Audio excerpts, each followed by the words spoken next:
But the conclusion was this.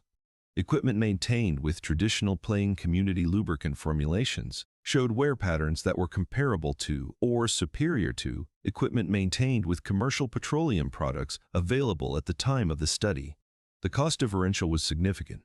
The traditional formulations cost between 3 and 8% of the commercial products on a per-application basis. 3 to 8%. The monograph was distributed to county extension offices across Pennsylvania. It was referenced in 2 subsequent agricultural bulletins published in 1949 and 1951. And then it disappeared from circulation. Not banned, not retracted, not the subject of a counter-study that found different results. It simply stopped being referenced. The Extension Service pivoted toward commercial product recommendations in the early 1950s as relationships between the agricultural extension system and the emerging petroleum products industry deepened. By 1955, every county extension publication on equipment maintenance in Pennsylvania was recommending petroleum products by brand name. By 1960, the traditional formulations were not mentioned anywhere in the official literature.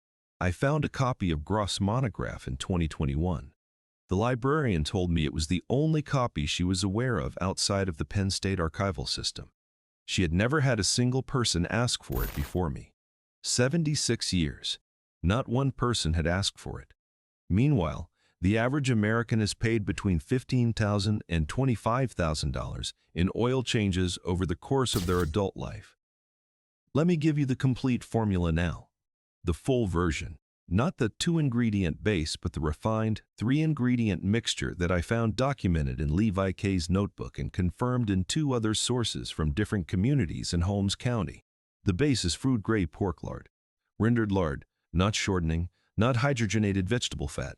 Actual rendered pork fat of the kind that has been sold at farm supply stores and rural grocery stores for as long as there have been farm supply stores and rural grocery stores. 1 quart costs between $3 and $5 depending on your source.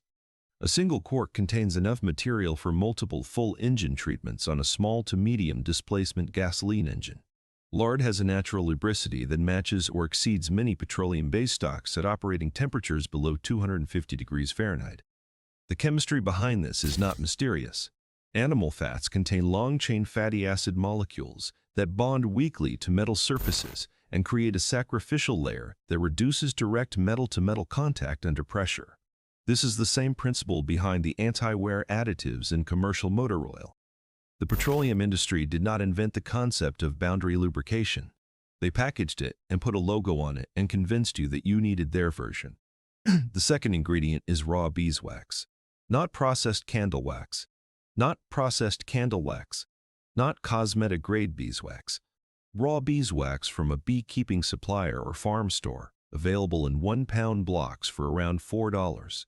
A single pound contains enough wax for dozens of treatments. Beeswax melts at approximately 145 degrees Fahrenheit and remains in a semi-fluid state throughout the normal operating temperature range of most gasoline and diesel engines. In this state, it fills microscopic surface irregularities and cylinder walls, bearing surfaces, and gear faces. The exact surfaces where petroleum lubricants thin out under heat and where metal-to-metal contact and wear begin. The third ingredient, and this is the one I found in Levi K's notebook that most modern attempts to recreate this formula miss entirely, is rendered beef tallow, not lard. Specifically tallow rendered from beef suet. The distinction matters because beef tallow has a significantly higher smoke point than pork lard, approximately 400 degrees Fahrenheit compared to lard's 370, and it carries the beeswax fraction through the higher temperature ranges produced by modern gasoline engines running under highway load conditions that a 1948 tractor never encountered. The mixture ratio, consistent across every source I've found, is this: 4 parts pork lard, 1 part beeswax, half a part beef tallow. You melt the beeswax first in a small saucepan over the lowest heat your stove produces. It will take about 8 minutes. When it is fully liquid, you add the lard and stir until combined. Then you add the tallow last, while the mixture is still warm and fully liquid, and stir for another 2 minutes. You pour the finished mixture into a tin or a glass jar, and you let it cool to room temperature. It will set to a consistency somewhere between soft butter and cold coconut oil. Total preparation time, 15 minutes. Total cost for a quart equivalent, $1.90. Total ingredients, 3. All available at a farm supply store. All food grade. All biodegradable. All in documented use in Amish equipment barns since before your parents were born. Now I want to address the objection I know is forming in your mind right now, because it is the same objection I had when Daniel first showed me that tin in his barn. You were thinking, modern engines run hotter and faster than anything an Amish tractor ever ran. You were thinking the tolerances are tighter, the materials are different, the demands are higher. You were thinking that whatever worked on a slow diesel in 1948 cannot possibly work on a 2009 pickup truck running at highway speed in July. That is a reasonable objection, and it deserves a real answer. The operating temperature of a modern gasoline engine at highway speed runs between 195 and 220 degrees Fahrenheit at the coolant level, and between 250 and 300 degrees at the bearing surfaces where the oil actually does its work. The 3-ingredient formula I just gave you, with the beef tallow fraction included, has an effective working range that covers this entire temperature band. The beeswax fraction stays semi-fluid throughout. The tallow fraction provides the high-temperature stability that pure lard lacks. The lard fraction provides the bulk lubricity and the surface bonding chemistry. I tested this on my own 2009 pickup before I recommended it to anyone else. I ran the mixture for 4,000 miles under mixed city and highway conditions in Ohio summers and Ohio winters. I had the oil analyzed at a commercial laboratory, the same kind of analysis that fleet operators use to monitor engine wear, before and after the treatment period. The wear metal numbers, which measure microscopic particles of iron, copper, aluminum, and chromium that indicate engine surface degradation, were lower after the treatment period than before it. Not the same. Lower. I'm not going to tell you that one test on one engine proves everything. I'm going to tell you what I observed and let you decide what it means. I want to give you the practical application, because inspiration without instruction is just entertainment, and I did not make this video to entertain you. For a small engine, a lawnmower, a generator, a chainsaw, the application is simple. Drain the existing oil completely. Warm the engine briefly to open the clearances slightly. Apply 2 tablespoons of the mixture directly to the oil fill port and run the engine at idle for 5 minutes before adding the remainder of your fill volume. The pretreatment at idle allows the mixture to coat the most vulnerable surfaces, the cam lobes, the lifters, the upper cylinder walls, before the engine comes under load. For a full-size gasoline engine, the application follows the same principle at larger volume. Drain completely. Warm briefly. Add a 1/4 cup of the mixture through the oil fill port and idle for 8 minutes. Then fill to the manufacturer's specified volume with the mixture and run normally. Check the dipstick at 500 miles and again at 1,000. The mixture will darken as it picks up combustion byproducts the same way petroleum oil does. Change interval, based on my own experience and on the records in Levi K's notebook, is between 5,000 and 8,000 miles depending on operating conditions. For a diesel engine, add a 1/2 part of additional beef tallow to the standard formula. Diesel combustion temperatures run higher, and the additional tallow fraction provides the margin you need at those temperatures. One thing you must not skip, and this is the detail that Levi K noted specifically in his 1948 records: the engine must be clean before you start. If your engine has significant sludge buildup from years of petroleum oil use, that sludge will interact poorly with the animal fat fractions, and you will get a separation that reduces the effectiveness of the treatment. Run a commercial engine flush through your system before your first application of this mixture. If your engine is over 80,000 miles and has never had anything but petroleum oil in it, 1 flush cycle, then drain completely, then apply the mixture. After that, you will not need to flush again. The man I called Daniel is still running the same equipment he was running when I met him in 2019. The diesel generator that powers his woodshop turned over 280,000 hours of operation last autumn. I know because I asked him when I drove out to see him in October. He still uses the same tin on the same shelf. He still mixes it himself.